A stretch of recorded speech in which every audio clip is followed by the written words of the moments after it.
हिंदी चीनी भाई भाई, हिंदी चीनी भाई भाई, ये नारा मेरा नहीं है और ना ही हमारे हिंदुस्तान का है। ये नारा चाइना का है। वो हिंदी चीनी बाय बाय, हिंदी चीनी बाय बाय कहते थे और ये आज नहीं 1962 के पहले से कह रहे हैं। सामने से कहते हिंदी चीनी भाई भाई और पीछे से छुरा घोंपते हैं। आपको लगता नहीं कि आज भी चाइना हमें उल्लू बना रहा है? ये वही चाइना है जिसने 1962 में हमारे देश के प्रधानमंत्री नेहरू जी को भी बेवकूफ बनाया था, धोखा दिया था। वो समझते थे कि चाइना का प्राइम मिनिस्टर उनका दोस्त है, उनके पास भी गए थे और एक अच्छे संबंध भर गए थे, लेकिन बाद में अचानक उनको मालूम पड़ा, किसी को पता नहीं, और चाइना ने 1962 पे अटैक कर दिया। मैं समझता अरुणाचल प्रदेश पर अटैक किया था। उस वक्त हमारी तैयारी नहीं थी। पूरा देश एकजुट हो गया था। पूरे देश ने बाहर निकलकर मदद दी थी। बंबई में मुझे याद है, यहां पर रैली निकली थी जहां पर लोगों ने अपनी तरफ से कंट्रीब्यूशन किया। किसी ने हार फेंका, किसी ने पैसे फेंके, किसी ने अंगूठियां फेंकी। इतना पूरी फिल्म इंडस्ट्री की रैली निकली थी, लेकिन सेना की हमारी तैयारी बराबर नहीं थी। वो प्रांत जिसका नाम अरुणाचल प्रदेश है, वो इतना दूर दूर दराज की जगह है जिसको आज की सरकार के पहले उस वक्त कांग्रेस की सरकार थी। कभी उन्होंने ये ध्यान नहीं दिया कि हमारी सीमा पर सड़कें पहुंचती हैं कि नहीं, हमारी सड़कें पर, हमारी सीमाओं पर इंफ्रास्ट्रक्चर है कि नहीं। और उसकी दूसरी तरफ चाइना चुपचाप सड़कें बनाता गया, इंफ्रास्ट्रक्चर बनाता गया, ताकि उसके टैंक, उसके सारे के सारे एम्यूनिशन, उसके सैनिक पहुंच गए थे और हमने काफी हार खाई थी उस वक्त। लेकिन आज सिचुएशन वो नहीं है। आज मोदी जी की सरकार में मोदी जी ने इस बात को रियलाइज किया है कि नॉर्थ ईस्ट का बेल्ट हमेशा, मैं साफ कहता हूं, कांग्रेस की सरकार की वजह से हमेशा कटा छटा सा रहा है। वहां के लोगों को भी फैसिलिटी नहीं मिली है। वहां पर जाना पहुंचना, मैं गया हूं कितनी बार, लेकिन हेलीकॉप्टर से जाना पड़ता था। वो रोड नहीं बनी थी। अदरवाइज नॉर्थ ईस्ट बेल्ट हमारे देश की बहुत खूबसूरत जगह है जहां घूमने को आदमी जा सकते हैं, लेकिन इंफ्रास्ट्रक्चर नहीं है। आज बनाया है मोदी जी की सरकार ने, अपनी सैनिकों को पुल बनाए हैं, सड़कें बनाई हैं। आज अगर चाइना इस तरह की हमें बेवकूफ बनाने की हरकत करता है और अटैक करने की कोशिश करता है, तो इंडिया उसका मुंह तोड़ जवाब दे सकती है। इस बात का अंदाजा चाइना को भी हो गया है। लेकिन अभी जो कुछ दिनों पहले 15 जून से पहले जो, या 15 जून को ही जो गलवान घाटी पर जो नदी के किनारे जो एक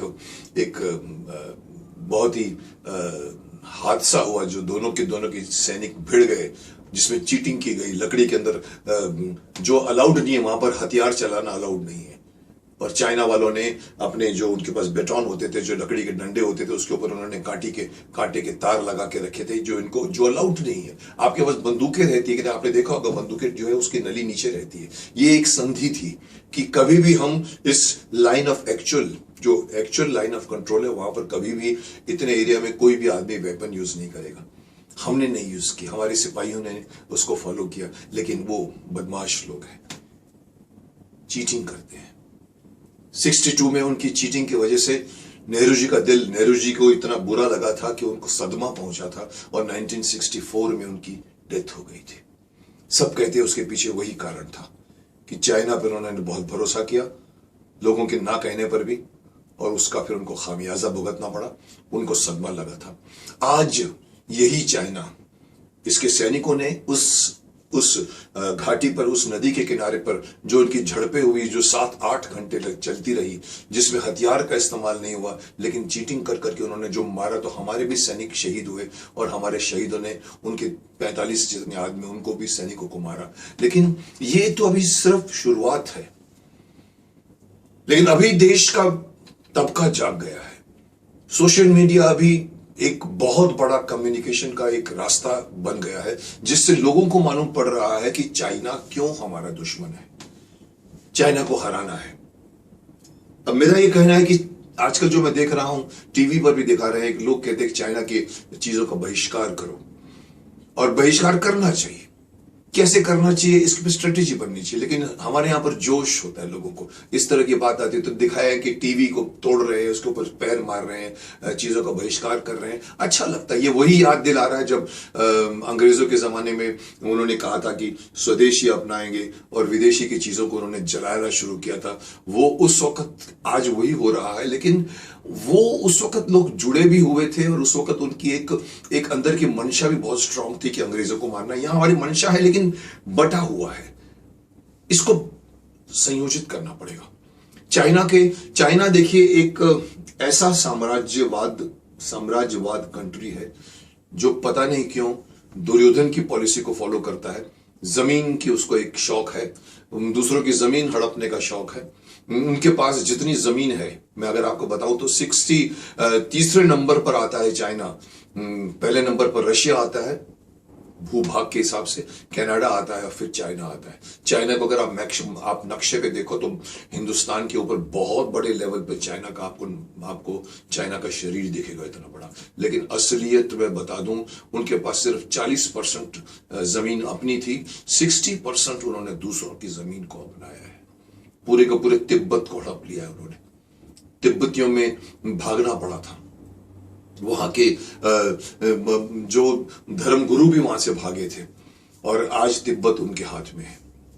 तो तिब्बत चाइना का ये शुरू से उसूल रहा है कि अपने साम्राज्य को बढ़ाता है। क्यों बढ़ाता है मुझे आज तक समझ में नहीं आया। क्यों नहीं आप अपने ही घर में रहकर खुशहाल रहो, दूसरों को रहने दो। लेकिन ये चाइना की भूख है जो उसको नहीं रोकने देती, चाहे इसलिए चाइना को लेकिन एक रियलाइज हुआ है कि इतना आसान नहीं है आज किसी की जमीन को हड़पना। तो उसने दूसरा रास्ता अपनाया है जो पिछले 20 या 50 सालों से अंदर में चुपचाप उसने धीरे धीरे अपनी इकोनॉमी को इतना बढ़ाया है। दूसरे मुल्कों को कहा आओ हमारे यहाँ पर चीजें बनाओ, मेड इन चाइना, और प्रोडक्शन 24 आवर्स कर दिया है। आज आपको हर जगह पर पूरे वर्ल्ड में चाइना की बनी हुई चीजें मिलेंगी और चाइना ने उसमें कमाया है। और इसमें धीरे धीरे उसने अमेरिका को भी पीछे छोड़ दिया है। उसकी ये मंशा ये है कि जमीन से या लड़ाई से अगर हम नहीं जीत सकते तो इकोनॉमिक वॉर करें, और उसमें वो काफी हद तक सफल हुए हैं। आज अगर हमको उनसे लड़ना है, जमीनी हरकत तो होती रहेगी, इतना आसान नहीं है। आज चाइना हम पर हमला नहीं कर सकता, सोचेगा भी नहीं, क्योंकि उसको मालूम है कि इंडिया सबसे बड़ी मार्केट है उसकी। और वो अगर इस तरह की हरकत कर भी देता है बेवकूफी में, तो उसको ये भी मालूम है कि चाइना को पूरा वर्ल्ड उसके ऊपर टूट पड़ेगा। कोरोना की वजह से चाइना वैसे ही बदनाम है, चाहे अमेरिका हो, चाहे वो ब्रिटेन हो, चाहे वो फ्रांस हो, चाहे जर्मनी हो, इवन रशिया भी हो। सब लोगों की पता है कि चाइना को कोरोना ने जो है वो चाइना ने फैलाया। इसीलिए अगर वो इंडिया पर हरकत करता है किसी हमले की, तो अमेरिका मदद करेगा इंडिया की, और फिर हो सकता है कि विश्व युद्ध भी छिड़ जाए। इसीलिए मैं समझता हूं वो सिर्फ और सिर्फ न्यूज बनते जा रहे हैं, न्यूज रीडर्स पढ़ते जा रहे हैं कि होने वाली लड़ाई देखिए, ऐसा लग रहा है, वैसा लग रहा है। लेकिन अल्टीमेटली चाइना वो वॉर नहीं करेगा। लेकिन अगर हमको चाइना को हराना है तो हमको जमीनी वॉर की हमको सहारा नहीं लेना चाहिए, हमको उनकी चीजों का बहिष्कार करना चाहिए। जैसे उस वक्त विदेशी चीजों का बहिष्कार किया गया था, आज चाइना की चीजों को बहिष्कार करना चाहिए। लेकिन कैसे? क्या आप जानते हैं कि आपके घरों में 60% से ज्यादा चीजें चाइना की बनी हुई है? आपको पता भी नहीं होगा कि आप क्या क्या चीजें चाइना की कैरी कर रहे हैं। आप फोन इस्तेमाल करते हैं, फोन के अंदर इतने एप्स होते हैं, आपको पता नहीं है कहां से आते हैं। उसमें सब चीजों में कहीं ना कहीं चाइना का 60%, 70%, 80% उसके अंदर निवेश लगा होता है, वो होल्ड करता है। फिर हमारे पास फर्नीचर्स देखो, सबके घरों में बिकते रहते हैं। सबके घरों में जाओगे आपको चाइना की चीजें मिलेंगी, आपको आपके खाने पीने की चीजें, आपके इलेक्ट्रॉनिक चीजें, आपके हर तरह के खिलौने चाइना के बने होते हैं। तो क्या इतना आसान है कि सडनली सब लोग अपने घर से चीज उठा के डाल देंगे आग में तो खत्म हो जाएगी बात? नहीं, इसको बंद करना है तो सरकार को सोचना पड़ेगा। कल किसी ने एक अच्छे टीवी पर एक ने सीन बताया था कि पुलिस ने किसी एक आदमी को पूछा, पकड़ा कि तुम चाइना का सामान क्यों खरीद रहे हो? हम उसने मासूमियत से कहा, बोला मैं तो अपने घर से झोला लेके निकला हूं, मुझे चीजें खरीदनी है, मुझे जो चीजें अच्छी लगेगी मैं लूंगा। उसका कहने का मतलब था कि आप वहां रखते क्यों हो? दुकानदार भी खुद कह रहे कि हमने चीजें निकालनी शुरू कर दी। तो ये शुरुआत है। मैं समझता हूं धीरे धीरे चाइना को अगर हराना है तो उसकी सारी चीजों को बंद कर दीजिए इस्तेमाल करना। आप उसकी सारी चीजों को बंद करोगे, आप चाइना से इंपोर्ट बंद कर दीजिए। बहुत बड़ा धक्का लगेगा चाइना को। धीरे धीरे वर्ल्ड भी उसको डिस्कार्ड करता जा रहा है और चीजें, लेकिन है बहुत डिफिकल्ट क्योंकि चाइना ने अपनी पकड़ पूरे वर्ल्ड में अपनी चीजों से जमा के रखी है। अब उस चीजों को बहिष्कार कीजिए, नई चीजें मत मंगाइए। इससे फायदा एक भी होगा कि हमारे देश की स्वदेशी चीजों को बिकने का और मौका मिलेगा, जिसका हक उन्होंने पहले ही छीन लिया था। एक बार भी डॉलर 800 रुपए की मिलती थी, उन्होंने डाल दिया इंडियन मार्केट में आज से 10 साल पहले 200 रुपए की। तो कोई क्यों नहीं खरीदेगा उसको? उनके पास मास प्रोडक्शन था। उसको डिफीट करना है चाइना को। मैं हर भारतीय से कहूंगा कि चीजों का बहिष्कार कीजिए, खरीदना बंद कर दीजिए।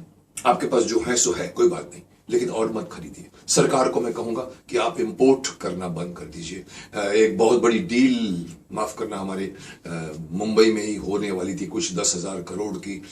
हमारे सीएम ने शायद पहले से करके रखा होगा, लेकिन अभी खबर में आ रही है कि वो धीरे धीरे होल्ड पे रख दी गई है। लेकिन मैं चाहूंगा कि वो डील कभी नहीं होवे। तो अगर चाइना को हराना है तो ये बात मान के चलो कि हिंदी चीनी भाई भाई नहीं, हिंदी चीनी बाय बाय। उनको बाय बाय कीजिए, दूर करिए, उनके हर एप्स को दूर कीजिए, उनकी हर चीजों को दूर कीजिए। खुद ब खुद वो हार जाएगा।